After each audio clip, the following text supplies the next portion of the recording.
السلام عليكم. اروح ديروا معايا وصفه تاع بريوش محشي بالمربى. يجي بزاف بنين وخفيف بطريقه جد سهله ومكونات بسيطه راح تنال اعجاب الصغير والكبير وتوالم لشهر رمضان. ايا نروحوا مع بعضنا نشوفوا المقادير وطريقه التحضير.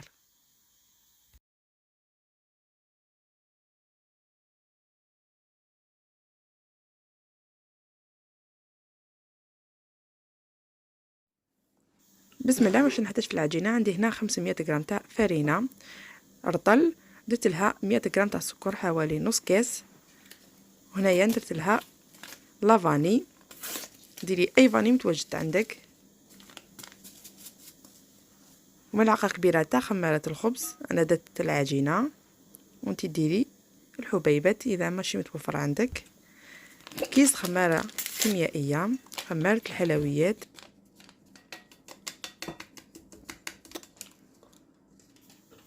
خلطوا هذو النواشف مع بعضهم. هذا البريوش راح يجيكم بزاف ساهل بدون دلك وبمكونات بسيطه.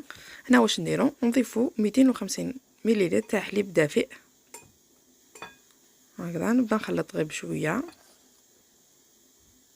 هذه مكونات مضبوطه وكي تجربيه ان شاء الله راح ينجح لك. انا ندير كامل الكميه تاع الحليب، هنا نستعين بيدي هكذا ونلم العجينه تاعي.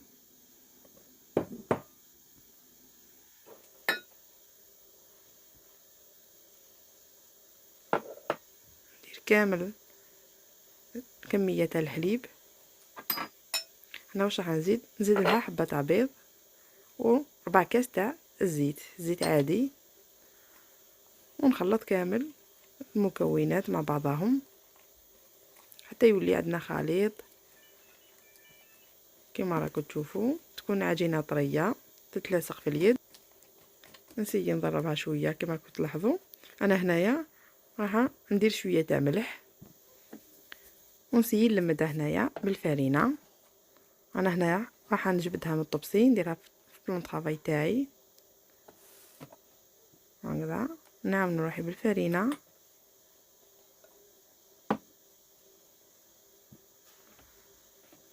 كما راكم تلاحظوا على هذا الشكل. مانيش نعجن، راني غير لمت فيها هكذا باش ما توليناش تتلاصق في اليد بزاف. دوك نوريكم القوام اللي نتحصل عليه في الاخير باش يجيكم البريوش تاعكم بزاف خفيف وطري، وهذا القوام اللي نتحصل عليه قاع عجينه طريه. انا هنايا نحطها في طبسي ونخليها تخمر ويتضاعف الحجم تاعها. العجينه بعد ما خمرت لي ضاعف الحجم تاعها هكذا، خليتها حوالي ساعه كامله طولها وقتها هكذا باش يجيكم البريوش تاعكم بزاف خفيف. اذا ما خليتيهش يخمر راح يجيك البريوش تاعك ثقيل ما يجيكش خفيف. انا هنا جبت ورقه طاي نبدا نسرح العجينه تاعي هكذا كما راكم تلاحظوا على شكل كاري مربع.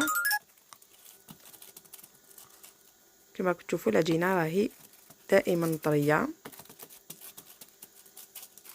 نوزعها على هذا الشكل. السمك تاعها يكون 1 سنتيمتر. وهنايا نجيب المربى تاعي. انا درت مربى تاع المشماش وانت ديري اي مربى متواجد عندك. هنايا الاذواق ترجع لكم. نوزع كامل هذيك المربى كما الكميه ترجع لكم. انا درت غير شويه وانت اذا حبيتي تضافي زيدي الكميه.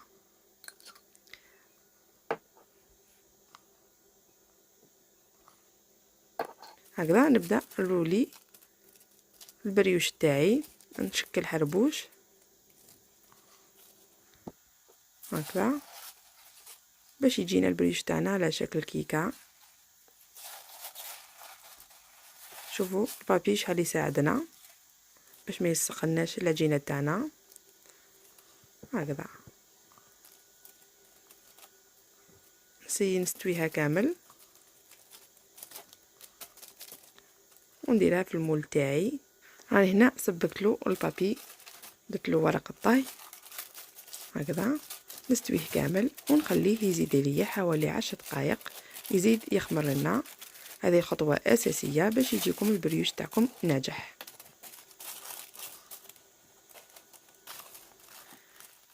هنا بعد ما ريح لي حوالي 10 دقائق شوفوا كيفاش ضعف لنا. انا هنا نجيب الموس ونبدا نشكل هذه الخطوط، راح يعطينا شكل شباب للبريوش تاعنا. انا درتهم على شكل مثلثات، وانتي ديري مثلثات ولا مربعات، هذاك الشيء اختياري.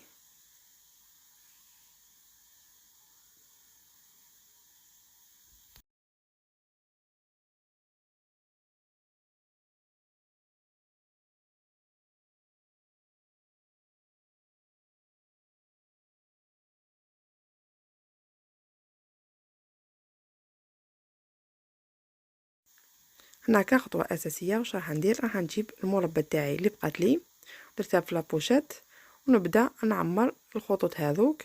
قبل ما نبدا نعمر ندهن الوجه تاع البريوش تاعنا بالقليل من الزبده باش يعطي لها تحميره شابه، ولا ما عندكش الزبده ديري صفار حبه بيض هكذا. نبدا نشكل هذوك الخطوط بالمربع، راح يجيكم البريوش بزاف بنين والشكل تاعو بزاف شباب وراقي، خاصة اللي يحبوا المربع راح تنال اعجابهم.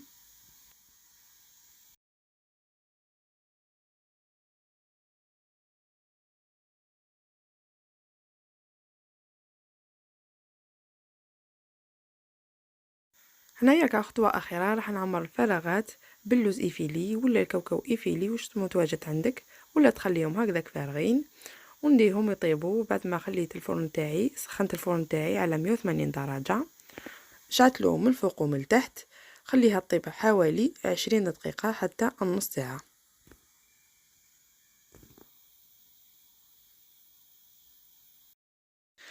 البريوش تاعي راهي واجد بعد ما طاب وتحمر مليح، عطات له هذيك الزبده التحميره هايله مع المربى هكذا. انا نجبدو ونخليه يبرد ونذرذر عليه شويه تاع سكر كلاص باش يعطي له شكل شباب، ونعاود نوريكم النتيجه الاخيره.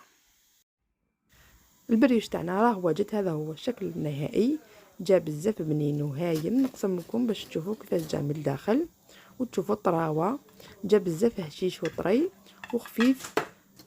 شوفوا معايا، نتمنى باش تجربوه.